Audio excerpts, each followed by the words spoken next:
A ver, al final hemos perdido, bien, hemos salvado el average, que es importante, y Raquel y yo lo teníamos en la cabeza.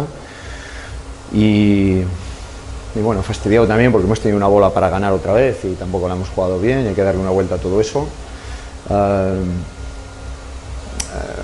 Si tuviese que hacer un resumen del partido, es muy buen inicio, con mucho foco, sabiendo exactamente lo que queríamos hacer, cuándo había que correr, cuándo había que parar, y cuando parábamos jugando bien. Y a partir de su primer, bueno, no de su primer tiempo muerto, de cuando hemos empezado a rotar el equipo, nos hemos disuelto como azúcar en el café, en el agua.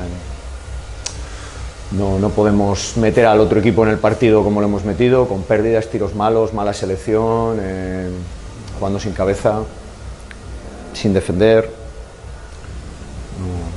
No podemos hacer eso, un equipo como el nuestro. Y luego, bueno, pues ha sido un esfuerzo enorme de las jugadoras para volver cuando peor se ha puesto el partido, que estoy muy contento de ese esfuerzo, pero que no ha valido para ganar, ¿no? Ha valido para salvar el average.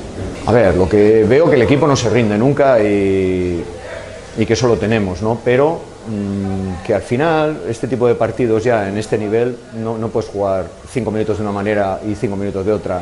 Es decir, necesitamos una solidez, ¿no? Sin solidez es muy complicado. Y hoy no la hemos tenido, ¿no? Por momentos. Después de un inicio muy bueno, que creo que hace tiempo que no iniciamos partido así, bueno, con las ideas muy claras y con la intensidad correcta en las dos partes de la pista, nos hemos ido abajo, ¿no? Y esto es un problema grande que tenemos que analizar y que, bueno, tenemos que hablar. Nunca se sabe.